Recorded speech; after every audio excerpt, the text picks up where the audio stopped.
இன்றே டவுன்லோட் செய்து உங்கள் ஃபேவரட் ஷோக்களை என்ஜாய் பண்ணுங்க. அஞ்சலி, உங்களோட பயோடேட்டா, சர்டிஃபிகேட்ஸ் எல்லாத்தையும் பார்த்துட்டேன். என் கம்பெனிக்கு என்ன தேவையோ அது எல்லாமே இருக்கு. Thank you sir. நீங்க உங்க ஹஸ்பண்ட் கிட்ட பெர்மிஷன் வாங்கிட்டீங்களா? சார், நான் அவர் கூட இல்ல. நான் தனியா எங்க அம்மா வீட்டில் தான் இருக்கேன். அதனால நான் வேலைக்கு போறதுல எந்த பிரச்சனையும் இல்லை சார். மேடம், எங்க கம்பெனிக்குன்னு ஒரு சில ரூல்ஸ் இருக்கு. 9 to 5 தான் ஒர்க்கிங் ஹவர்ஸ். ஆனா சில நேரம் நைட்டு 9 o'clock வரைக்கும் ஒர்க் பண்ண வேண்டியது வரும். வீக்கெண்ட் டைம்ல ஃபோன் அட்டன் பண்ற மாதிரி இருக்கும். சில நேரம் அதே மாதிரி ஆபீஸ் வர வேண்டியது இருக்கும். இந்த மாதிரி ஒர்க் ப்ரெஷர் எல்லாம் ஹேண்டில் பண்ண முடியுமா? நீங்க வேற கன்சீவா இருக்கிறதா சொல்றீங்க. மெடிக்கல் லீவெல்லாம் எங்களால் இப்போதைக்கு கொடுக்க முடியாது. இதனால உங்க ஹெல்த்துக்கு ஏதாவது ஆகி உங்க ஹஸ்பண்ட் வந்து இங்க பிரச்சனை பண்ணாருன்னா சரியா இருக்காது. அந்த மாதிரியெல்லாம் எதுவுமே நடக்காது சார். எங்க ரூல்ஸ் எல்லாம் ஓகேனா சொல்லுங்க. எல்லாத்துக்கும் ஓகே சார்.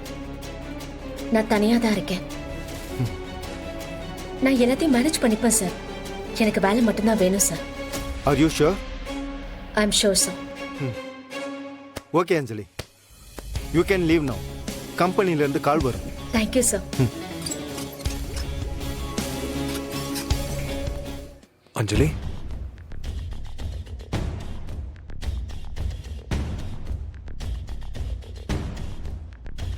அஞ்சலி, என்ன அஞ்சலி?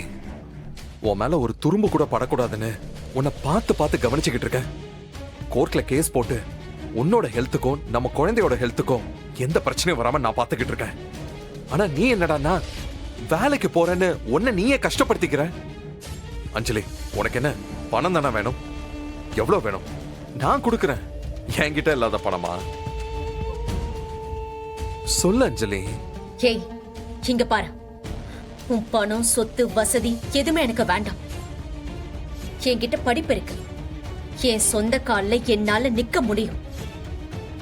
நான் சம்பாதிக்க போறேன். அதுல கிடைக்கிற வருமானமே எனக்கு போதுமானது. இல்ல, நீ யார் எனக்கு பணம் கொடுக்கறதுக்கு? அஞ்சலி, அப்படி பேசாத அஞ்சலி. என்ன விட வேற யாரும் உன் மேல உரிமையா இருந்துட முடியும்? என் குழந்தைய எப்படி வளர்க்கணும், அதை எப்படி பாத்துக்கணும்னு எனக்கு நல்லா தெரியும். உன் வேலைக்கு என்னமோ அதை மட்டும் நீ பாத்துட்டு போ. ஏன் வேலையா? ஏன் வேலையா உன்னையும் நம்ம குழந்தையும் பத்திரமா பாத்துக்கிறது தான். அஞ்சலி ப்ளீஸ், நீ வேலைக்கு போற முடிவை தள்ளி வச்சுட்டு வீட்டுல ரெஸ்ட் எடு. முடியாது. அந்த மாதிரி ஒரு சோம்பேறி அம்மாவா நான் இருக்க மாட்டேன். நான் இப்போதுல இருந்து ஓடி ஓடி உழைச்சாதான் என் குழந்தை தன்னம்பிக்கையோட வளரும், என்ன முழுசா நம்பும். ஆனா கண்டிப்பா வளர்ந்து என் குழந்தை எப்படி ஒருத்தனை எப்படிமா லைஃப் பார்ட்னரா தேர்ந்தெடுத்தேன்னு கேட்கும். அந்த கேள்விக்கு நான் பதில் சொல்லணும்னா உன்னை விட்டு விலகி இருக்கணும். இங்க பாரு, இனிமே என் லைஃப பத்தி நீ முடிவெடுக்காத. மொத்தமா என்னை விட்டு போயிடு. அஞ்சலி, ஏய் அஞ்சலி, நான் சொல்றத கேளு.